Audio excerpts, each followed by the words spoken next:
Hello everyone and welcome back to the NPC Dungeon. Today's video is kind of a weird one. I'm not talking about DM form or method, instead I'm talking about generating ideas. And if you like it, I have a lot more videos like this planned. I'll kind of zoom out and talk a little bit more on how I generate ideas for NPCs, settings, and even adventures and campaigns. But for now, it's encounters, so let's learn something.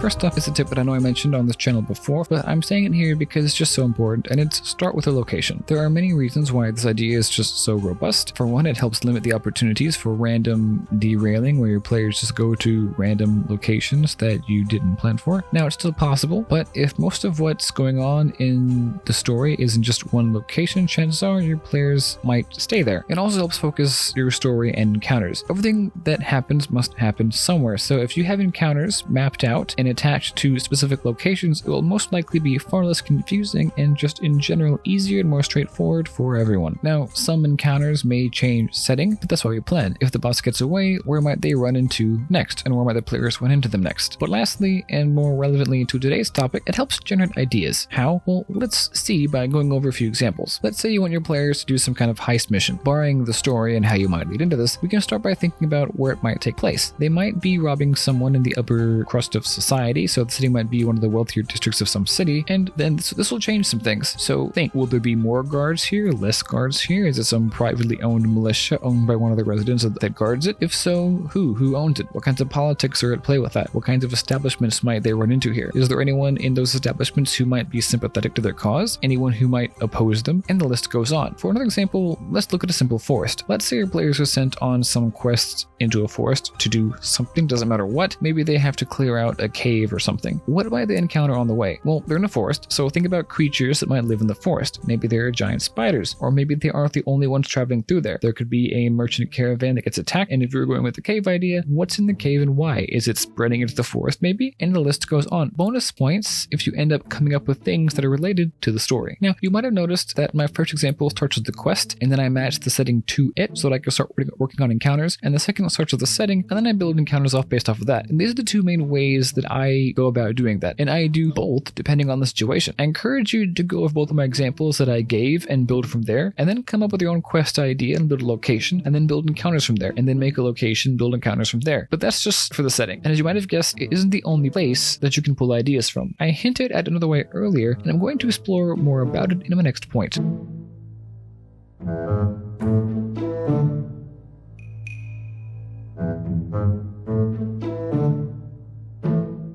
If you've seen my videos on world building, chances are you know what I'm about to say. It's build from the story. This one's pretty straightforward, so I probably won't spend too much time on it, but essentially think about what's going on in the story and ask yourself how it will affect the world at large. Did your players just let some dangerous criminal escape from prison by accident? There will probably be reports of rampant crime about the city. Plus, how is this criminal related to the end boss? Do they work for them? Use that. I know I'm saying things like bonus points if it's related to the story, but most, if not all, of what you put your players through should tie back to the story in at least one way or another. So it's beneficial to build from it, or at least keep it in the back of your mind when you're building ideas. And once you have a bunch of ideas, during review and preparation, look over them to see if there are any ideas that can afford to be tied more into the story, or that you would think would benefit from being tied into the story a little bit more. And by the way, if you want more info on how I plan for a session, I have another video all about that, and I'll link it shortly. And moving on, this next point is just like my last one, so it'll be kind of short as well. It also pulls from the story, but it's a little subtler, and it's use what's going on in the background.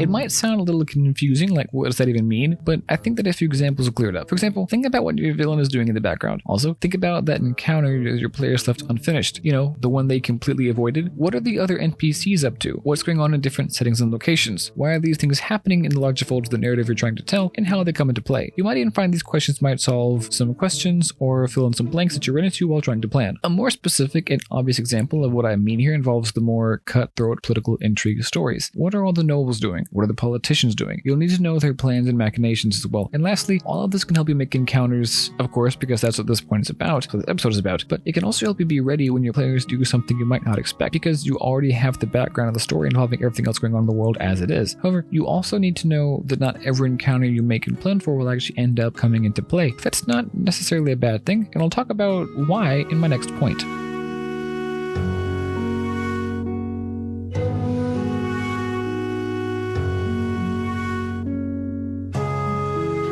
As you may have guessed, this point is use unused encounters. Repurpose what you have made for some previous situation and recycle it for use now, or at least take inspiration from it. I mentioned before on this channel that using old and unused encounters can help you be ready when your players go off the rails a little bit, but can also help you generate new encounters as well. For example, let's say that you want your players to meet a wizard in a tower, but they miss the tower. If they still need to meet the wizard, maybe the wizard gets into some kind of trouble or needs to run an errand, and they run into him then. Or maybe the wizard's been watching them and the players get into some kind of trouble, and the wizard comes and bails them out. Obviously, how and why all of this happens depends on your story in particular, but I think that it handles how you might take inspiration from these previous encounters pretty well. For a more straightforward example, let's say that you made an encounter in the past that involved a nest of spiders in a forest. If your players came across a forest in the future, well, you have this encounter, and you can adapt it pretty easily. Say you have a pretty powerful sorcerer in the forest, why not make the spiders their thralls? And then you can just build up from there. But what if you don't have anywhere to build up from and you need inspiration? Well, my last point is going to be all about that.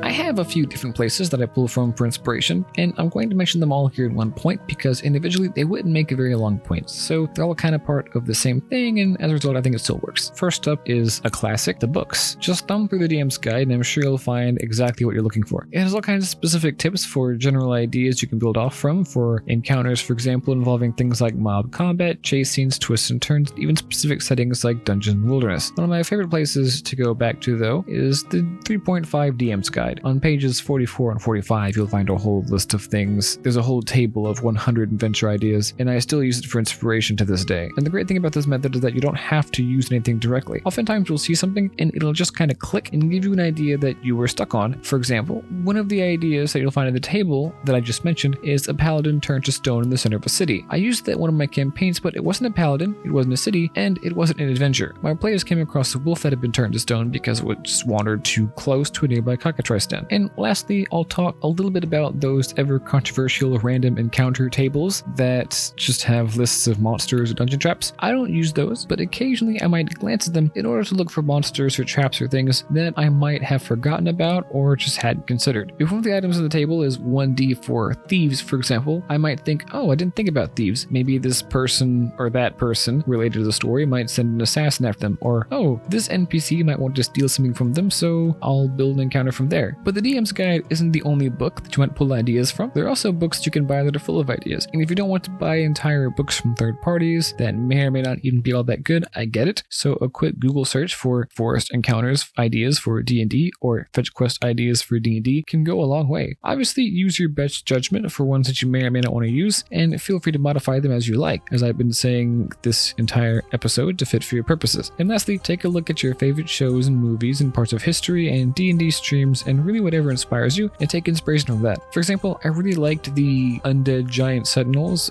Matt Mercer used way back in Griff Roll's first campaign, and I also like to mention 20's Fantasy High stuff, which inspired me to try out school settings myself, but you have to use what you like. And on that note, I'm going to end today's episode. Thank you for watching, and I hope this was helpful. As always, feel free to check out this week's story. It goes way back to the first campaign I ever told stories from on this channel, and come back next week where I'll talk about some things we can do as DM when we're not actually DMing to keep up practice and still have fun with D&D, even if you're not playing as the DM. I'll also, for the story, talk a little bit more about Grex, a character whose backstory I told a little while back on this channel, so be on the lookout for that. And of course, until then, let's learn something.